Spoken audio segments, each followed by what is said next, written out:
সারা দেশ বিএনপির বিরুদ্ধে ফুঁসে উঠেছে এবং এইটা একটা অনিবার্য সংঘাতের দিকে অগ্রসর হইতেছে। আমি গত পরশু একটা ভিডিওতে দেখাইছিলাম যে টিনের সালে কাউয়া তারিক জিয়া বলে মিছিল, দেখেন আর একবার।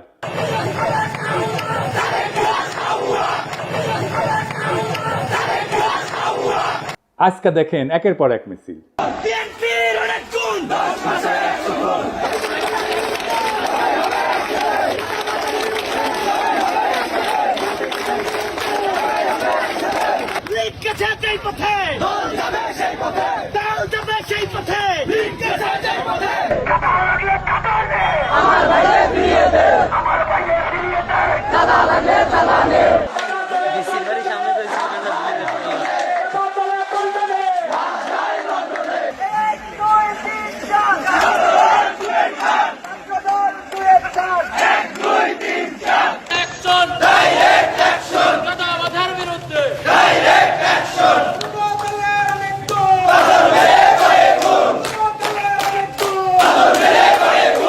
তারেক রহমান বলছেন অন্যায়কারী যেই হোক আমরা প্রশ্রয় দেব না। বরাবর আমরা বলেছি অন্যায়কারী আইনের দৃষ্টিতে তার বিচার হবে, দলের সাথে তার কি সম্পর্ক কিচ্ছু যায় আসে না, তাকে দল কোনো রকম প্রশ্রয় দিবে না কেউ যদি কোনো অন্যায় করে থাকে। খুব ভালো কথা, কিন্তু গ্রেপ্তার করলে থানা ঘেরাও করে আসামি সিনাই নিয়ে যায় কেন বিএনপি? এটার উত্তর তো তারেক রহমানকে দিতে হবে। একটা দুইটা না, শয়ে শয়ে এডিটর সাহেব বিএনপি থানা ঘেরাও কিওয়ার্ড দিয়ে সার্চ দেন তো, দেখেন কত জায়গায় থানা ঘেরাও করে বিএনপি আসামি ছাড়াই নিয়ে যাইতেছে। শুধু কি তাই, বিএনপি নেতারা প্রকাশ্যে বলিছে কাউকে গ্রেপ্তার করতে আমাদের অনুমতি নিতে হবে, নইলে থানা ঘেরাও। মানুষ এদেরকে পুলিশে অ্যারেস্ট করতে হলে আমাদের কাছে অনুমতি নিয়ে করতে হবে। এর বাইরে যদি একটা মানুষকে গ্রেফতার করা হয় আমরা থানা ঘেরাও করব সবাই মিলে। আপনারা মব মব কইরা ফেনা তুলতেছেন, কিন্তু আসল মব তো আপনার দলের লোকেরা তৈরি করতেছে। শোনেন কি অবস্থা। প্রতিদিন আমাদের 30,000 টাকার মতো সে নিতেছে। আমি জেনেছি যেটা যে মালিক সমিতির কাছে তারা 5 কোটি টাকা চাঁদা চেয়েছে। এক যুবদল নেতা যাত্রাবাড়ির নাম ফাহিম, আতর্কিতভাবে কয়েকজন লোক আসলো, আয়সা গাড়ি আতুর দিয়া দামদুম পিড়াইয়া চলে গেল। বাইরে থেকে একটা ইটা মারে, গ্লাস ভাঙে আমাদের শরীরে, বাল বাচ্চাদের শরীরে পড়লে অনেক উইন্ডো জায়গা, এই জন্য আমরা আতঙ্কে যাইতেছি। আমাদের ভোগান্তি হইতেছে, আমরা রোগী নিয়ে যাইতে পারতেছি না, অনেক সমস্যা, এর বিশ্বাস চাই আমরা। একটা মানুষ ফ্যামিলি দোলাইবার নেমে যেতে ওখান থেকে আবার যাত্রাবাড়ি করতে হইব, এটা তাদের ভোগান্তি না। এই পরিস্থিতি আমাকে জানে কোনো নিরাপত্তা নাই, সেজন্য আমাকে ঢুকতে দেয় না। আবার কয় গাড়ি লিয়ে আসলে 5,000 টাকা জরিমানা দিয়ে এবার গাড়ি নিবি, এই ডরে আমরা গাড়ি যাত্রাবাড়ি যাই না, আমরা দোলাইবার ঘুরে আসবি। দুই রকম কথা বললে তো হবে না। আপনারা তো আইন শৃঙ্খলা পরিস্থিতির অবনতি ঘটাইতেছেন, আপনার দলের লোকজনই ঘটাইতেছে। আপনারাই বলেন মব, আর এটা কি থানা ঘেরাও? এটা মব না। আপনার দলের নিজেদের ভিতরে মারামারিতে গত 6 মাসে 43 জন মারা গেছে। নিজের দলের ভেতরে মারামারি থামাইতে পারেন না, প্রফেসর ইউনূসকে দোষ দেন।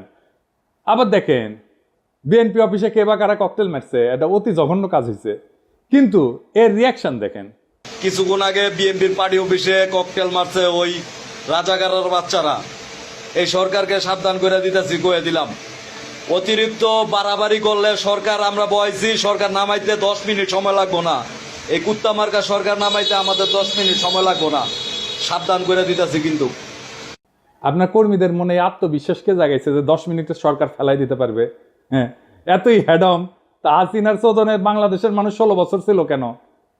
এই সরকারকে বিএনপি বসাইছে, তো আপনারাই যদি বসাইছেন তাহলে আপনারা এই সরকারের ব্যর্থতার দায় নেন। বিএনপির কিছু কর্মীদের কথা আর কি বলবো, এরা মনে করে কাউরে গালাগালি করে আসলেই তার রাজনৈতিক কর্তব্য পালন করা হয়। রাজনীতি শিখাইতে পারেন নাই নিজের কর্মীদেরকে, কোনটা রাজনীতি কোনটা রাজনীতি না, রাজনীতি কেমনে করতে হয় সেটাও শিখাইতে পারেন নাই।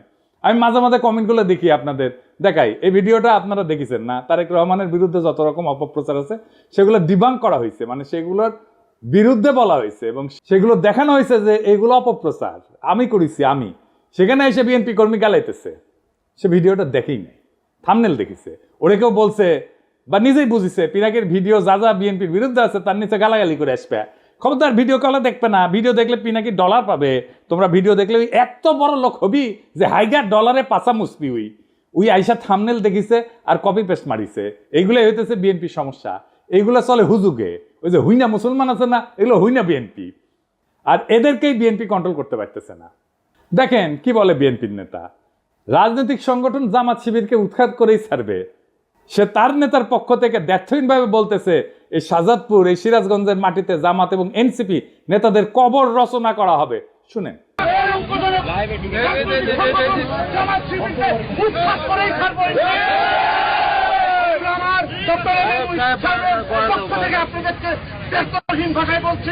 এই শাহজাদপুর, এই সিরাজগঞ্জ, বাংলার মাটিতে জামাত এবং এনসিপি নেতাদেরকে কবর রচনা করা হবে। এর নাম হইতেছে আমির হোসেন সবুজ, সাংগঠনিক সম্পাদক শাহজাদপুর উপজেলা বিএনপি। আবার দেখেন তারেক জিয়াকে নিয়ে সন্তান মন্দ কথা বলছে, তাই ছাত্রদল নেতা সদল বলতে যায় বৃদ্ধ পিতাকে শাসাইতেছে। সকাল 10টা পর্যন্ত সময় বেঁধে দিচ্ছে, এর মধ্যে ক্ষমা না চাইলে যে জায়গায় পাই আমরা বিচার করব বলে হুমকি দিচ্ছে। শুনেন।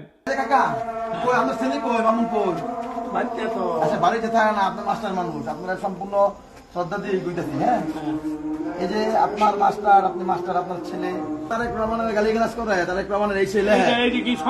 এটা কাকা আমি আপনাদের বললাম, আচ্ছা কাকা আপনি 80 সালে বিএনপি করেন, আমার বাবা আওয়ামী লীগ করতো, সমস্যা নাই, কিন্তু তারেক রহমানের নামে যে এই ধরনের কথাবার্তা গুলো লেখে, তখন আমরা তো মনে করেন যে আল্লাহ নবীর পরে তারেক রহমানের মানি, বাপদাদার চেয়ে বেশি মানি। এখন বিষয়টা হচ্ছে গিয়া উনি তো কোনো অপরাধ করে নাই, ওনারা এই যে গালিগালাজ করেছে বললো যে আমি একটা কথা শুনেন, আপনার ছেলেরে সন্ধ্যা কইবেন যে সুলতানের রায় ছিল কালকে সকাল 10টার মধ্যে তার টাইম, কালকে 10টার মধ্যে হ্যাঁ যাতে ফেসবুকে যেটা লেখছে এটাতে যাতে কয় যে ভুল করছে, ভুল স্বীকার করে কাকা। যদি ভুল স্বীকার না করে এর বিচার কিন্তু আমরা মনে করেন যেই জায়গায় পাই আমরা বিচার করে দিব কাকা, যদি আমরা ব্যর্থ হন কাকা।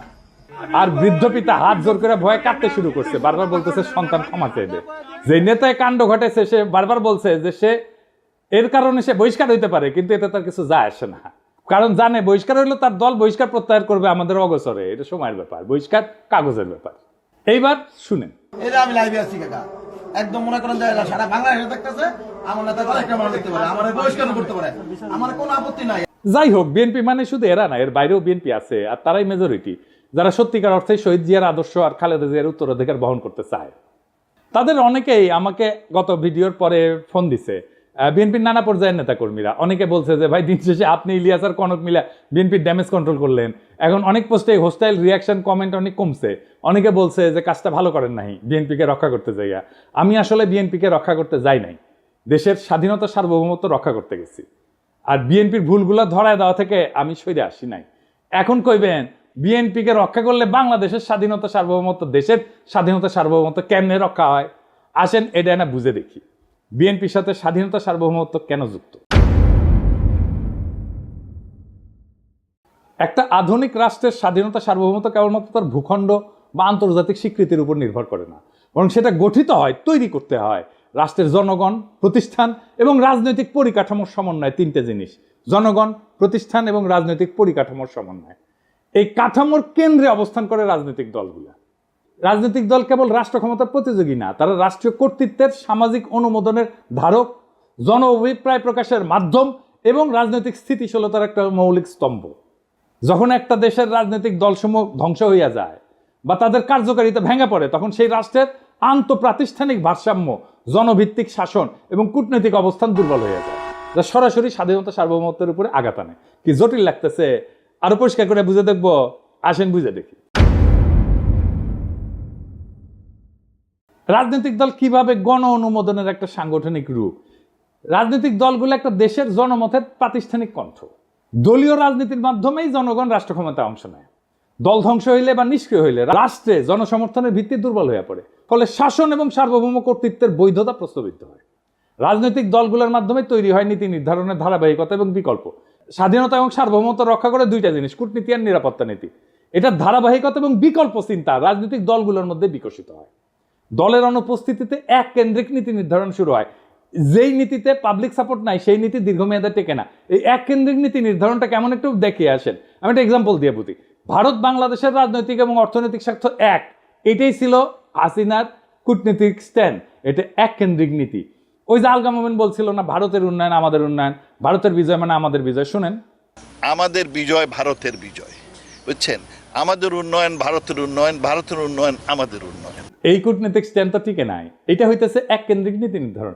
আমাদের সব সম্পর্ক সব নতুন করে করতে হইতেছে না, আগে ইন্ডিয়ার মাধ্যমে হাসিনা রাজনৈতিক সম্পর্ক তৈরি করতে, এবং এই কারণে আমাদের প্রতিষ্ঠানগুলো দুর্বল হয়েছে, আমাদের ব্যুরোক্রেসি দুর্বল হয়েছে, আমাদের কূটনীতি দুর্বল হয়েছে, আমাদের ডিপ্লোমেসি দুর্বল হয়েছে। রাজনীতি প্রাতিষ্ঠানিক ভারসাম্য রক্ষায় কি ভূমিকা রাখে? সুস্থ রাজনৈতিক দলগুলা নির্বাহী, আইন প্রণয়ন এবং বিচার বিভাগের ভারসাম্য রক্ষায় সহায়ক হয়। দলগুলোর অনুপস্থিতিতে রাষ্ট্রযন্ত্রের অঙ্গগুলোর মধ্যে ক্ষমতার ভারসাম্য নষ্ট হয়। এর জন্যই কর্তৃত্ববাদী প্রবণতা তৈরি হয়, যেমন যেটা হয়েছিল হাসিনার আমলে, এবং এর ফলে বৈদেশিক হস্তক্ষেপের পথ উন্মুক্ত করে। আমি কয়েকটা প্র্যাকটিক্যাল উদাহরণ দিয়ে বুঝাই দিতেছি। ইরাক 2003 সালের পর থেকে বর্তমান পর্যন্ত ইরাকে কিন্তু একটা রাজনৈতিক দল ধ্বংস হয়ে গেছে। কোন পার্টি? সেটা বাথ পার্টি। এটা পতনের পর যে রাজনৈতিক শূন্যতা তৈরি হয়েছে, পশ্চিমা শক্তি নির্বাচন ব্যবস্থা চাপাই দিল, নিরাপত্তাহীনতা এবং জাতিগত বিভাজন রাষ্ট্রের ভিতরে সার্বভৌমত্ব কর্তৃত্বকে দুর্বল করে দিচ্ছে, আর রাষ্ট্র হিসেবে দাঁড়াইতে পারতেছে না ইরাক। জাস্ট বাথ পার্টি নাই জন্য, যত খারাপ পার্টি হোক। লিবিয়া গাদ্দাফি শাসনের পরে যে রাজনৈতিক শূন্যতা তৈরি হয়েছে, গাদ্দাফির যে পলিটিক্স ছিল সেই পলিটিক্সটাকে পূরণ করতে পারে নাই। তাই দেশটাতে মিলেশিয়া, বিদেশি হস্তক্ষেপ প্রধান নিয়ন্ত্রক শক্তি হয়ে উঠছে।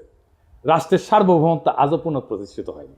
আবার দেখে আফগানিস্তানে মার্কিন দখলদারির সময় তারা তো সাহায্য দিয়েছে প্রচুর, নানা ধরনের কনসালটেন্সি দিয়েছে, মেলা মানুষকে শাসন ক্ষমতায় বসাইছে, নানা শক্তিকে ক্ষমতায় বসাইছে, কিন্তু দেশটা শান্ত হয় নাই, দেশে প্রগতিও হয় নাই, কারণ রাজনৈতিক শূন্যতা ছিল। রাজনৈতিক শূন্যতা থাকলে সেই দেশ যে আগায় না, তালেবান পূর্ব আফগানিস্তান তার প্রমাণ। এখন আগাইতেছে না, এখন আগাইতেছে। কেন আগাইতেছে? কারণ এখানে পলিটিক্যাল ভ্যাকুয়ামটা নাই, আর পূরণ হয়ে গেছে। এটা নিয়ে একাডেমিক অনেক আলাপ আছে, আসেন সেই আলাপগুলো একটু এক এক করে দেখি। গামসির একটা হেজিমনির ধারণা আছে, আমি অনেকগুলো এপিসোডে এটা বলছি। মানে দলগুলা জনগণের মত এবং রাষ্ট্রীয় শক্তির মাঝে সাংস্কৃতিক এবং রাজনৈতিক সেতু বন্ধন তৈরি করে।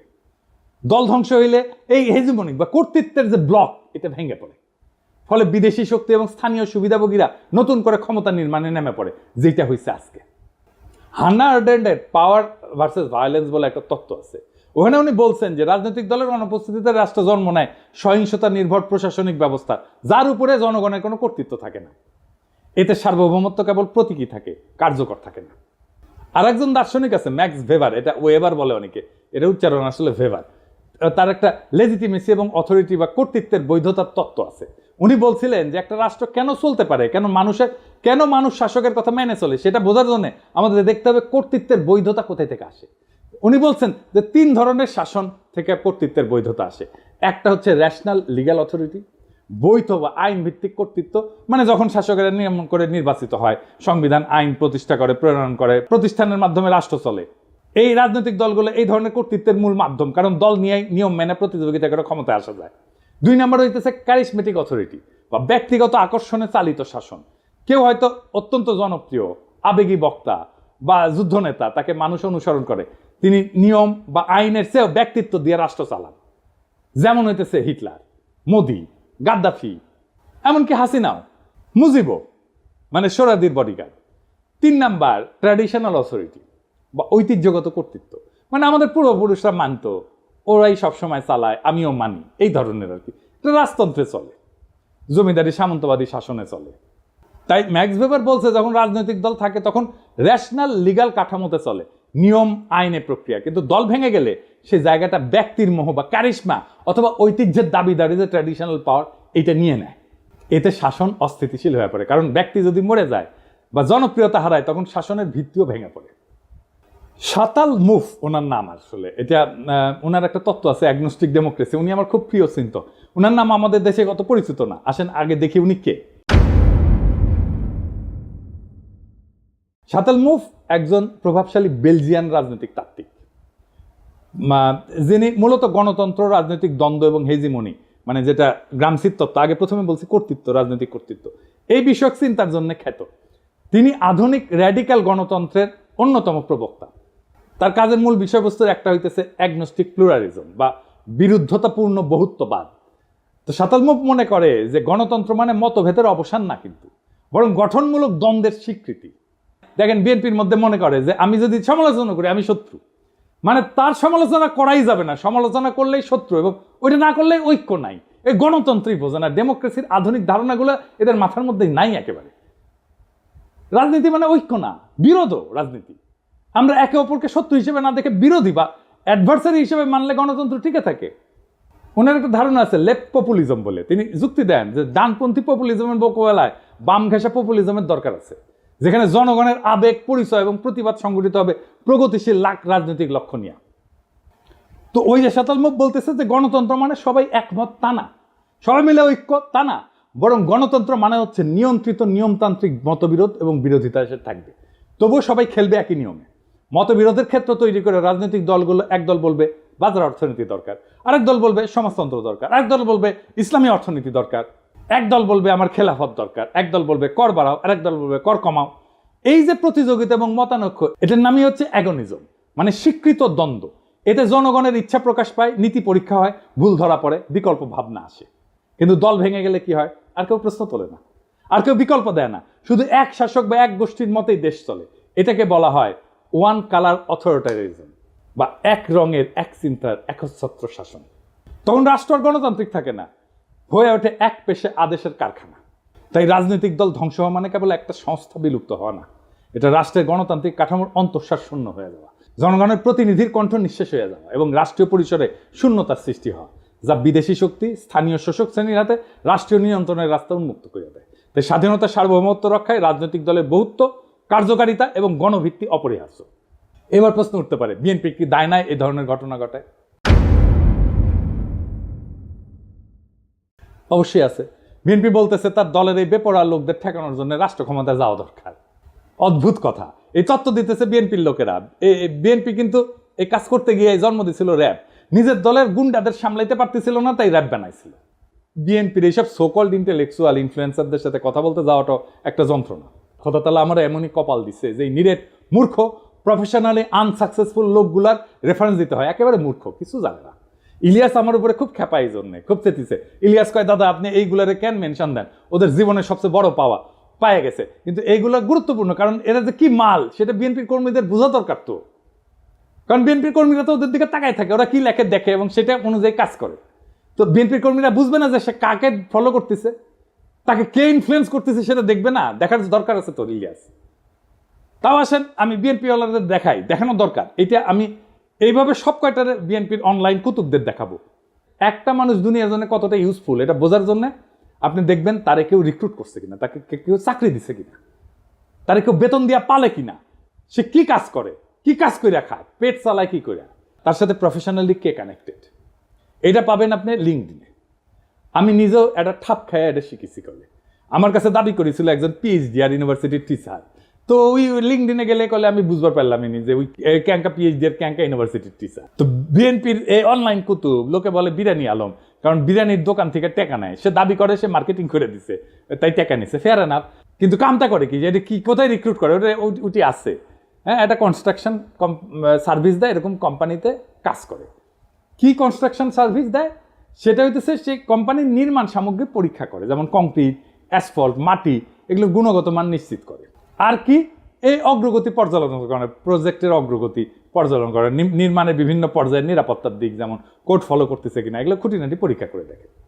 তো এই কোম্পানির ব্র্যান্ড মার্কেটিং কনসালটেন্ট নিজেই দাবি করেছে যে ওই ব্র্যান্ড মার্কেটিং কি বুঝে, বানান করতে পারবে, ঢাকা ইউনিভার্সিটির সাংবাদিকতায় পড়ে মার্কেটিং শিখে গেছে, বাবা বড় তালে বড় এসে গেছে। আচ্ছা কাজ করে কি, ওই লিখিছে ও ফটো তুলে ভিডিও বানায়, উরে বাবা কোম্পানির প্রোগ্রামে, এটা হইতেছে ওর কাজ। কোম্পানির ওয়েবসাইট তৈরি করেছে, লোক পাই নাই, ওরা দিয়ে তৈরি করাইছে। কোম্পানির আইটি সাপোর্ট দেয়, অ্যাডমিন সাপোর্ট দেয়, জিমেল সুইট দেয়া মেল ম্যানেজমেন্ট করে। এর মধ্যে ব্র্যান্ড মার্কেটিং কোনটা বলেন তো? আপনারা তো মার্কেটিংয়ে অনেকেই পড়াশোনা করেছেন, বলেন তো কোনটা? আচ্ছা, সবচেয়ে বড় কাজ যেটা করে সেটাই কিন্তু কই নাই, গুগল ড্রাইভে কোম্পানির গুরুত্বপূর্ণ ফাইল আপ করে। আজকের তরুণ ওরে আপনি বস মানবেন? আমার ভিডিওতে অনেক মার্কেটিং ডিরেক্টর, সিইও, কোম্পানির মালিক দেখেন, আপনি ওরা রিক্রুট করবেন মার্কেটিংয়ে, জুনিয়র পজিশনে রিক্রুট করবেন না তো। আমার জীবনে একটাই বিষয় ছিল, হ্যাজাকের ল্যান্টার্ন কেমনে জ্বলে, কারণ পুরা যায় তো, তারপরে কেমনে জ্বলে। এই বিরিয়ানি আলমরা দেখার পরে আমার বিষয়, বিরিয়ানি আলমরা কে বেতন দেয় এই কাম করার জন্য? এই লোক বিএনপির অনলাইন কুতুব, অনলাইন ইনফ্লুয়েন্সার। এরে বিএনপি কর্মীরা দেখে, তারপর যা বলে উগড়ায় দেয় নানা জায়গায়। তো এই বিএনপি গাড্ডায় পড়বে না তো পাশে বাড়ির মোকলেস পড়বে। বিএনপি মনে করেছে যে সবকিছু আগের মতো থাকবে, শুধু যায় রাষ্ট্র ক্ষমতায় বসবে, তারা দপাস করিয়া ক্ষমতায় বসে রাষ্ট্রযন্ত্র দিয়ে গুন্ডামি থামাবে আর সবকিছু ঠিক থাকবে। পুরা ফ্যাসিস্ট কাঠামো ঠিক থাকবে, শুধু ক্ষমতায় থাকা লোকগুলা বদলাবে। তাইলে তো তাকে আওয়ামী লীগ হয়ে দেশ চালাইতে হবে। পুরা রাষ্ট্র কেমনে চলবে এটা তো হাসিনার ইন্ডিয়া বসে ঠিক করেছে, সেভাবে বানাইছে সবকিছু। সেটা ঠিক রেখা বিএনপি তার মতো দেশ চালাইতে পারবে না? পারবে না। বিএনপিকে এই রাষ্ট্রকে র্যাডিক্যালি বদলানোর চিন্তা করতে হবে। এই বিএনপির 31 দফা অতি দুর্বল রাজনৈতিক কর্মসূচি। আমি শুধু কয়েকটা দেখাইছি, পুরাটা ইচ্ছা করে মায়া করে দেখাই নাই। উচ্চ কক্ষ নিয়ে দেখাইছি না? এত দুর্বল, আপনাদের চিন্তাই ঠিক নাই। আপনাদের রাষ্ট্র নিয়ে সিরিয়াস কোনো চিন্তা নাই। আপনার ক্রিটিসিজম ইন্টেলেকচুয়ালি ডিফেন্ড করতে পারেন না। গালাগালিতে নামায় দেন কর্মীদেরকে। আমি বলতেছি পারবেন না এইভাবে পারলে হাসিনাই ক্ষমতায় থাকতো। হাসিনার একটা বিশাল ইন্টেলেকচুয়াল বাহিনী ছিল, ইন্ডিয়ান ইন্টেলিজেন্সিয়ার ফুল সাপোর্ট ছিল। আপনার কিছু নাই, বাস্তবিকই কিছু নাই। দেখাই দিলাম হাতে নাতে। আপনাদের রাষ্ট্রচিন্তকদের আমার সাথে ডিবেটে বসায় দিয়েন, 5 মিনিটে রণে ভঙ্গে দিবে, টিকতেই পারবে না কোনো আলোচনায়। এটা অহংকার না, এটা রিয়েলিটি। মাইনা নেন এই রিয়েলিটি। শেখ মুজিব কইছিল না শরদ্দীর বদিগার, রিয়েলিটি মেনে নাও ভুট্টোরে। আপনাদের রিয়েলিটি মেনে নিতে হবে। তাহলে বিএনপির কি করা দরকার? আমি বিএনপি করলে আমার বিপুল কর্মী বাহিনীর কর্মসংস্থানের জন্য কাজ করতাম। আমি প্রফেসর ইউনূসের সাথে বসে বলতাম, স্যার আমার 1 কোটি কর্মী আছে, এদের কাজ দিতে হবে, বুদ্ধি দেন, সাহায্য করেন। এদের লিস্ট করতাম, অর্গানাইজ করতাম, ট্রেন করতাম, ফান্ড জোগাড় করে দিতাম। তারপর SME স্মল মিডিয়াম এন্টারপ্রাইজের কাজে লাগাই দিতাম। এরা চান্দাবাজি করে, কারণ কাজ নাই। কাজে ঢুকাই দিতেন, সবকিছু বন্ধ হয়ে যেত, দেশেরও উপকার হইতো। আমি মনে করি এমনকি তারেক রহমানের একটা ফুল টাইম জব থাকা উচিত, উপার্জনের উপায় থাকা উচিত। ব্যবসা না চাকরি। চাকরির অভিজ্ঞতা ছাড়া আপনি পৃথিবীতে আপনার ইউজফুলনেস প্রতিষ্ঠা করতে পারবেন না। উনি যখন রাষ্ট্র ক্ষমতায় যাবেন তখন সেটা বাদ দিবেন। মানুষ যদি দেখে উনি কিছু করেন না, তাহলে রাজনীতি করেন, তাহলে মনে হবে যে আমিও রাজনীতি করব, কিছুই করব না। এবং মানুষ কি মনে করে আসলে আপনাদেরকে, পলিটিশিয়ানদেরকে মনে করে আপনারা চান্দা দিয়ে চলেন। এটা আমার কথা না, একদম জনগণের কথা। আমি দেখাই দিতেছি, শুনেন, দেখেন কি বলে। একটাও কাম করে খায় না, চাঁদা উড়ে খায়। ছোট নেতা চাঁদা উড়ায়, বড় নেতা মালিক হয়ে যায়। সব নেতা চলে 7,000 টাকা দিয়া। কোন নেতা কাম করে কইতে পারবে যে আমি কাম করি না ভাই? সব নেতারা খায় 7,000 টাকা। 7,000 টাকা খাইয়া সব নেতার সংসার চলে। আর বাচ্চা কাছে পড়ালেখা করে 7,000 টাকা দিয়া। ওরা সংসারে যে মার্কেট করে, টাকা পয়সা দিয়ে মার্কেট করে, যে পানিটা কিনে খায় 7,000 টাকা দিয়া। 7,000 টাকা ছাড়া সংসার চলে না। ওরা চিকিৎসা করতে চায় বাইরে বিদেশে চিকিৎসা করতে চায় 7,000 টাকা দিয়া। আপনি খোঁজ নিয়ে দেখেন, যত বড় নেতা হোক এই 7,000 টাকা খাইয়া নেতামি করে। প্রত্যেকটা নেতা 7,000 টাকা খায়, প্রত্যেকটা কর্মী 7,000 টাকা খায়। কোন দলে সাদাবাজ থাকবো না বাংলাদেশে। 7,000 টাকা খাইয়া এরা রাজনীতি করে। এখন চাঁদা বন্ধ হইলে রাজনীতি কেউ করবে না। চাঁদা বন্ধ হয়ে গেলে রাজনীতি কেউ করবে না। যে ধান্দা নাই, রাজনীতি করবো কেন? কাম করে খাই। চাঁদাবাজি আছে জড়িত, আপনি খোঁজ নিয়ে দেখেন ভালো মতন। দেখেছেন, রেসপেক্ট করে না তো পলিটিশিয়ানদেরকে। কেন করে না? কারণ আপনাদের মনে করে আপনারা চান্দা দিয়ে চলেন। বিএনপি এখন একটা সন্ধিক্ষণে দাঁড়ায় আছে। সামনে 2টা পথ, একটা আত্মধ্বংসের আর একটা নবজন্মের। আপনি যদি রাজনৈতিক দল হিসেবে জনগণের কাছে ফিরে আসতে চান, তাহলে এই মুহূর্তে আত্মসমালোচনা, কাঠামোগত সংস্কার এবং র্যাডিক্যাল চিন্তার সাহস দেখাইতে হবে। বিএনপি যদি ভাবে তার পুরনো কাছে ফিরে গিয়ে ক্ষমতা ফিরে আসবে, তার দিবা স্বপ্নের বেশি কিছু না। এদেশের জনগণ নতুন কিছু চায়, নতুন রাজনৈতিক কল্পনা, নতুন নৈতিক নেতৃত্ব, নতুন র্যাডিক্যাল চিন্তা। যারাই নতুন চিন্তাকে ধারণ করবে তারাই ভবিষ্যতের নেতৃত্ব দেবে। একজন প্রকৃত রাজনৈতিক নেতা শুধু বক্তৃতা দেন না, কর্মীদের কাজ দেন। শুধু ভীষণ দেন না, সেই ভীষণ বাস্তবায়নের গাইডলাইনও দেন। যদি আপনার দলের কর্মীরা আজকে হুজুগে চান্দাবাজে পরিণত হয়ে থাকে, তাহলে তার দায় নেতৃত্বকেই নিতে হবে। তারেক রহমানের উচিত এখনই জব হোল্ডারদের মতো আচরণ শুরু করা। তাকে একজন ওয়ার্কিং স্টেটসম্যান হতে হবে, শুধু প্রবাসী ভবিষ্যৎ প্রধানমন্ত্রী না। বিএনপির সামনে এখন 3টা বড় কাজ: নিজের কর্মী বাহিনীকে প্রশিক্ষণ দিয়ে উৎপাদনমুখী কাজে লাগানো, র্যাডিক্যাল স্টেট রিফর্ম পরিকল্পনা নিয়ে জনগণের সামনে হাজির হওয়া, আর 3 নাম্বার দলে থাকা ডিজিএফআর চাঁদা খাওয়া, রয়ের টাকা খাওয়া, নব্য দালাল, বেকার, অনলাইন কুতুবদের চিন্তাহীন দৌরাত্ম্য থামানো। এই রাজনৈতিক বিশৃঙ্খলা, ছিন্নমূল নেতৃত্ব আর চিন্তাহীন কর্মী নিয়ে রাজনীতির পরিণতি একটাই, নতুন করে একনায়কতন্ত্র আর গভীর বৈদেশিক হস্তক্ষেপ। বর্ষা বিপ্লবের চেতনাকে গণতান্ত্রিক কাঠামো থেকে তাড়াই দেয় এক ব্যক্তির ভাবমূর্তি কেন্দ্রিক প্রজেক্টে পরিণত করা। আপনারা যদি সত্যি শহীদ জিয়ার উত্তরাধিকার হন, তাহলে শহীদ জিয়ার মতো করে রাষ্ট্র গঠনের স্বপ্ন দেখেন, মাটি কামড়ায় জনতার ভরসা অর্জনের রাজনীতি করেন। না হলে ইতিহাসের ডাস্টবিনে আপনাদের জায়গা হবে। এই সময়টা তারা যারা সাহস করে সত্য বলছে, তারা বিএনপির শত্রু না। এই হুঁশিয়ারি শোনা না হলে সামনের দিনগুলোতে আপনাদের পতনই কেবল অনিবার্য না, তা হয়ে উঠবে ইতিহাসের এক করুণ ট্র্যাজেডি। সময় আছে, বদলান, নয়তো ইতিহাস বদলায় দেবে আপনাদেরকে। ইনকিলাব জিন্দাবাদ, গণতন্ত্র জিন্দাবাদ, রাষ্ট্র রূপান্তরের রাজনীতি জিন্দাবাদ।